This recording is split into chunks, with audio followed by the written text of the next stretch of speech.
This episode is brought to you by Trump Mortgage.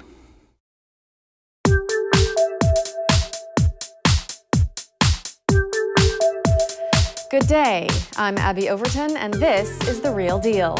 At the top of the news, a record-breaking Manhattan sale as a Plaza condo sells for $56 million. A U.S. record is broken when an East Hampton estate sells for $100 million, and big developers Toll Brothers post a 79% drop in income. That and more on The Real Deal webcast this week. But first, some highlights from our weekly interview.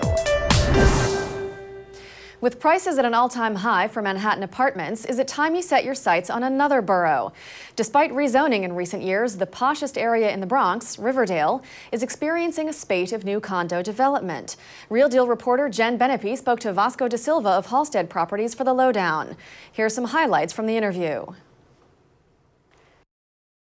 So I did a little searching, and a one-bedroom I found for $189,000 and a two-bedroom with a deck for $399,000.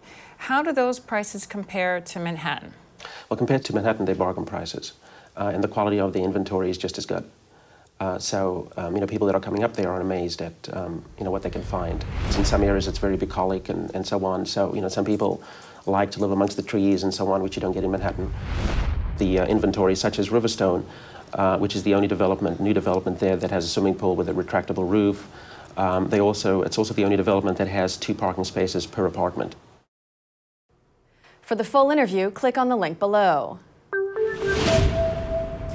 And now for the news. A 9,200 square foot condo at the Plaza Hotel is selling for $56 million, according to a report in the New York Times.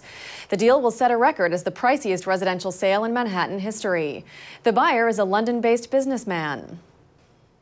Financier Ron Barron is in contract to buy a 40-acre East Hampton property next to his existing home for $100 million, say sources.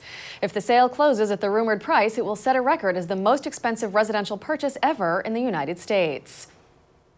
Luxury home builder Toll Brothers announced last week that its second quarter net income was down 79%. The firm's earnings for the quarter were $36.7 million, down from $174.9 million at the same time last year. Toll said that the collapse of the subprime mortgage industry is affecting the company's bottom line. A Manhattan-based developer is evicting longtime business and residential tenants in downtown Brooklyn to make way for his new project. United American's $208 million luxury retail and housing complex is near the Fulton Street Mall and Metrotech.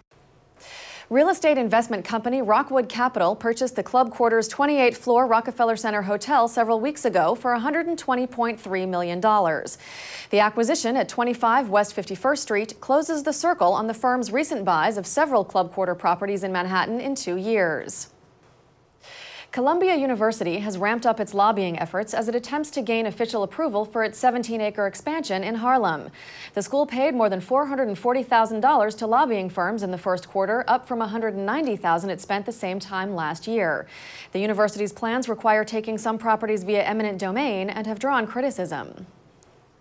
The Spitzer administration has reached a deal with 7 insurers who were covering the World Trade Center at the time of 9/11. The deal will bring in $4.55 billion for the rebuilding of the World Trade Center site, about half the expected cost. A bill that would have required co-op boards to provide a reason why they had rejected a buyer has been stalled in the City Council. Speaker Christine Quinn and Councilmember Gail Brewer opposed the measure because it would make it more difficult to recruit board members. Other opponents say boards could become targets for discrimination lawsuits. 9 people who served on Brooklyn's Community Board 6 were not reappointed to the board last week by Borough President Marty Markowitz. Reports have said all 9 voted against the Atlantic Yards project, and that may be the reason they were let go. Thank you for joining us for this edition of The Real Deal's webcast. Remember to click on the link below for this week's interview. Please join us next week for the latest real estate news. I'm Abby Overton, and this is The Real Deal.